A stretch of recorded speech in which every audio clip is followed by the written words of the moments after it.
I want to show you how I remove 27 items off a client's credit report just like this so you too can understand what I'm doing to knock the credit bureaus out. So as you can see, right, we got 27 items removed. As you can see right here, last round, we only had 3 items get removed. So what did we do different? I'm going to explain what I did different, right? It's going to be crazy. But most importantly, even though we got 27 items removed, you only see a little increase of the credit score. And I always say this is going to be a part of the process of fixing credit, because what you're going to see is your credit score go up a little bit, down a little bit, got multiple things removed, but as you can see, the credit score didn't really improve.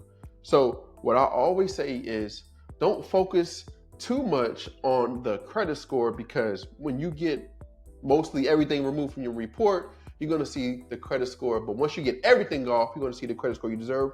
Once you have 0% utilization, and as you improve your credit and rebuild your credit, you're going to see the improvement. So as long as you're seeing consistent deletions every single round, whether you get 2 deletions, 3, 4, 1, whatever the case may be, that's what you should be focusing on. I'm getting these removals and I'm paying down debt. Getting these removals, paying down debt. So we got the things removed, but what did we do different? So I want to show you some of the things that we got removed off of this person's credit report, right? So as you can see right here, student loans, student loans, student loans, student loans. Other things got removed as well, but we're focusing on accounts. As you can see right here, accounts, inquiries, and personal information. All right.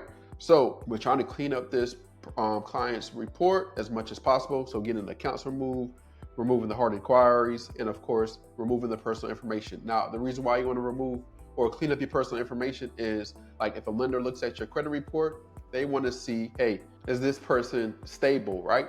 So as you can see, we just want to have one name, one address, one phone number, one job history on the report.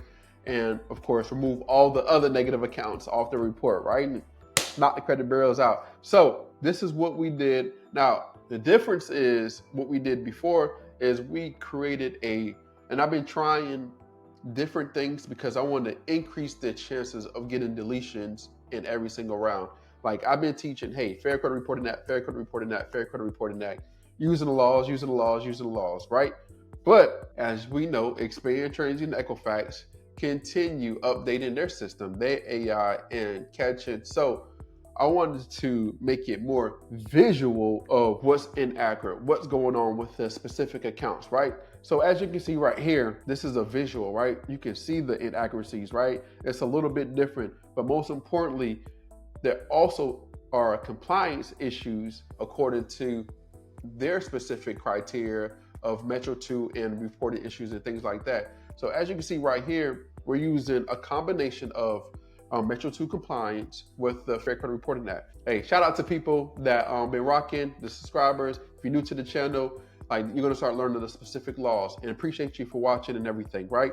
So according to 15 U.S.C. 1681 EB, accounts have to assure maximum possible accuracy, right? So according to those laws, according to that law, Experian, TransUnion, Equifax have to assure maximum possible accuracy. Open date, date last active, date of last payment, account history, all that stuff is supposed to be 100% accurate, right? But 9 times out of 10, right? And I'm not a lawyer, right? I'm just here to show you what's going on, let you know.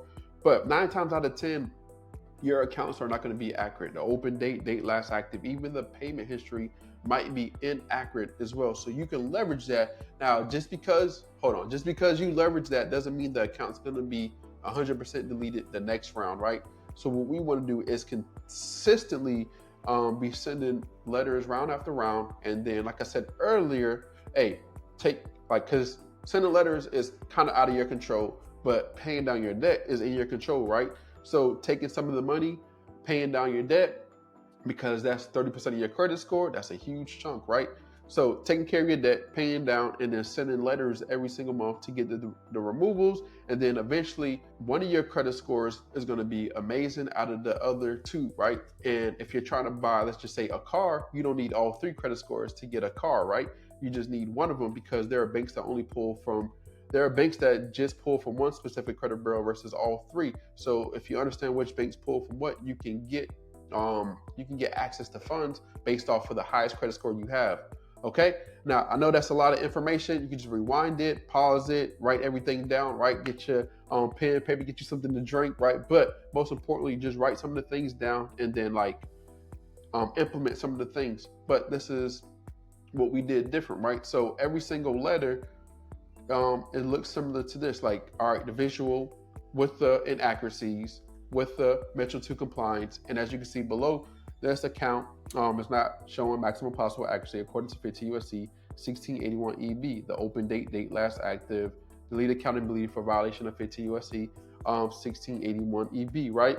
So you can see, like, I always call out the specific law, and then the next letter I'm going to use is more of the law, because according to 15 USC 1681 I5, according to 15 USC 1681 S-2, they're supposed to update it, they're supposed to modify it, they're supposed to actually fix the inaccuracies, right? So I'm gonna call out more of the law, and I'm gonna use more of the I'm gonna use the Metro 2 compliance in my next round, right? And of course, some of these things are going to come back verified, which is okay. That's all part of the process. So once it's come back verified, right, or updated, I'll look back, compare reports, I see what updated, what didn't get updated, and I just use the specific laws. And what you can use is a little bit different, is the CFPB, right? You can leverage the CFPB to help you. You can leverage the CFPB, you can leverage attorney, you can talk to a lawyer. So it's a little bit different when it comes to a lawyer, right? Because when you want to use a lawyer, they usually take stuff or cases that they know they're going to win. You want to talk to a lawyer that already been doing this, right? We do have a lawyer on the team. We are working some things out when it comes to that. And he's trying to go worldwide, basically have a network of different lawyers where, hey, if he can't help you where he's at, he can send you or refer you to this specific lawyer or to this specific lawyer in this state, right? So that's what we got going on, because I understand that Experian, TransUnion, Equifax will continue violating your rights, and it's not 100% guaranteed that even though you send a letter after letter after letter showing that this is inaccurate, that it's going to come off your report, or they're going to basically abide by the laws and things like that. We understand. That's why we're actively working with Aaron and his team. So him and his team are, of course, expanding to other states so we can consistently send people, because as you know, that YouTube is everywhere and there are multiple in other states, like a lot of different states. So that's our process. But when it comes to other things you can leverage is the CFPB, right? You can file a complaint. You can leverage the BBB. You can leverage the Attorney General's office. You can leverage other things to help you get these accounts removed from your report. And if you have collections on your report, you can leverage the FDCPA as well. So those are some of the things you can leverage to help you get things removed off your report consistently. And as you pay down your debt, you know, you're taking care of that, and you're going to see your credit score increase. Now, if you have any specific questions, just drop in the comments, and I'll try to make a video about the specific questions of how I can help you, or basically what's going on with your specific problem, and create a video around that.